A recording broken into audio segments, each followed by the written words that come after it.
Hello and welcome to this week's Sportcast with The Game. I'm Luke Rain, the online editor, and I'm joined with an array of guests this morning. There's Daniel Smith, one of our non-league football correspondents, Paul Ray, the editor of the newspaper, Mike Lee, another non-league football correspondent, and our man in the rugby know, Craig Caton.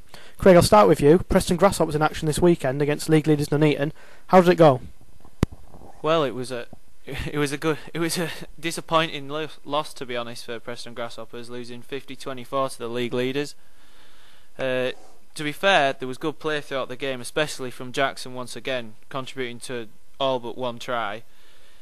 All points virtually coming off his boot again. However, there was a disappointing 3 minutes, to be honest, where they let 3 tries in consecutive session, and it just cost them, to be honest.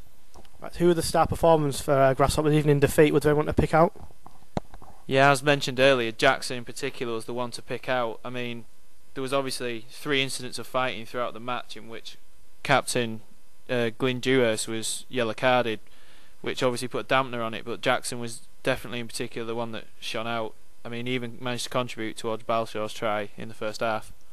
Right, so Grasshoppers play Fylde this weekend. We'll leave that for a second. How did the Fylde get on this last weekend against Bradford? Fylde actually managed to win again. They won 54-15 away to Bradford and Bingley, just establishing themselves even more in third position. Right, so this weekend there is, as I said before, that massive game, Craig. You're going to training tomorrow night, I think. What are your thoughts on the game before the big one this Saturday?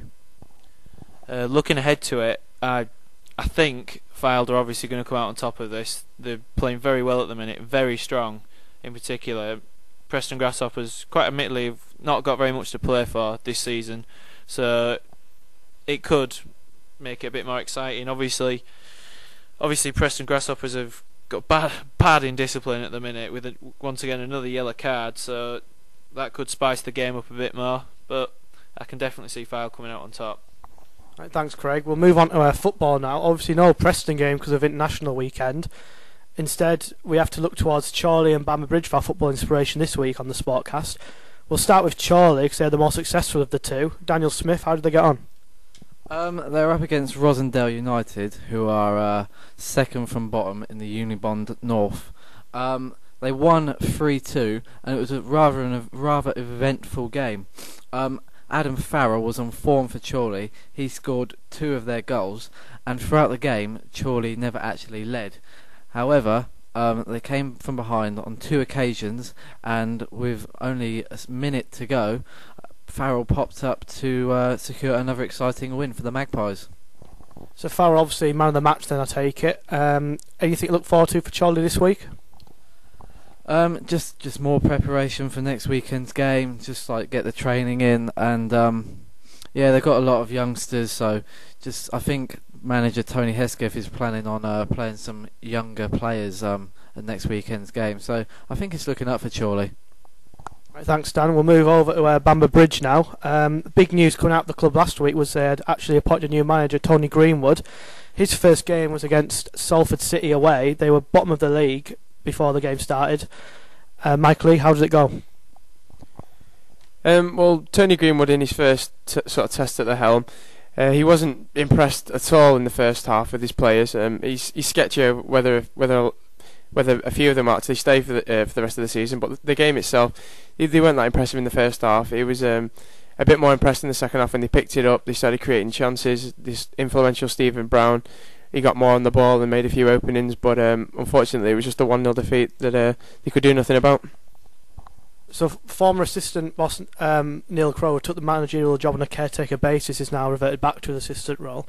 Matt, you've talked to a lot of people at the club. What do you think about the situation? Well, I think the main thing that's important for Bamber at the moment is they get some stability. I mean, after Phil Entwistle's departure, Neil Crowe took over, and now it's sort of Tony Greenwood in a matter of a couple of weeks, basically. Greenwood looks to himself to want to change quite a few things. He's sort of admitted that the chances of reaching the playoffs is out of their grasp now, and they're going to have to look to next season. Speaking to him personally, I can see that he wants to get rid of a few people and bring quite a few players in. So it's not steady times at Bamber Bridge, but they're looking to next season. So nothing dull going on in the Unibond North Division then. We'll move over to a nicer climate than Preston now, Abu Dhabi. Lancashire Cricket Club were on tour there last week. They were playing in the Pro Match tournament, and they actually reached the third place playoff where they played their bitter rivals Yorkshire. Unfortunately, our cricket correspondent can't be here today, but Paul Ray, the editor, is read up on the subject. Paul, how did it go? Not too well, sadly, Luke. Lancashire went into the third and fourth place playoff high on confidence after defeating the Fly Emirates 11, but unfortunately rain managed to get in the way and halted play on 140 for 9, so Lancashire ended up losing on the Duckworth-Lewis method. So new coach Peter Mills had a bit of a look at his players then over the last week or so. I think they've got another warm-up game against Yorkshire before the season gets underway. Has he learnt much from the tour? I would say he has. He's noticed that his bowling attack have certainly found form at quite a good time in the season. Unfortunately, he won't be happy with the news that Glenn Chappell was injured after limping off midway through the ninth over. He's due to have a scan tomorrow, I think. But I think overall, despite the early defeat, I think he'll be happy overall with their performance over in Abu Dhabi. Right, thanks, Paul. We'll have a bit of a look at football now. As I said before, Preston didn't play last weekend because of internationals. We'll have no midweek game because England obviously play on Wednesday. But a massive game coming up on Saturday for the team. They take on Bristol City at Ashton Gate in a 5:15 kick-off, which is live on television. Big game between two teams on the periphery of the playoffs. Lads, how do you see it going? It should be a tough one, but we all know about P&E's away record, and it's not good. It's not good to win 3 games away from home all season. And when you go to Charlton, as they did, I think it was last weekend, and draw, it's not good for the side. Both teams, Bristol City and Preston North End, do they have a chance of getting in the playoffs? I very much doubt it. Cardiff, I think P&E may be 2 or 3 points behind Cardiff, but they've got 2 games in hand, and nearest rivals Burnley 4 points clear. And if anyone's going to drop out of those playoff places, it will be Burnley. But I just can't see them slipping up with 6 games to go and a 4-point gap. And a threadbare squad not helping manager Alan Irvine. It was emergency loan deadline day last Thursday. He brought in Lee Williamson from Watford. For those who don't know, he's in line to make his debut on Saturday. Paul, how do you think? Can the P&E do it? Quite possibly, Luke. I think Preston will have to look to probably Burnley or Cardiff to drop out of those top 6 places. But with the addition of Williamson coming in, I think that will provide good cover for Chaplow and McKenna and all the others that are injured for P&E. But I think he probably could have done with a few more signings before the end of the emergency loan deadline. That's great, Paul. Mike, do they have to improve their away form on Saturday, or would you say it's win or bust? Well, I think if they're going to have any sort of chance at reaching the playoffs, they're going to need to win the majority of the rest of the games. I think they must see this weekend's game as a must-win. Finally, you, Craig, what do you think? I think, to be honest, they're in a good chance. To be honest, I mean, there's a good chance of them maybe even breaking into it.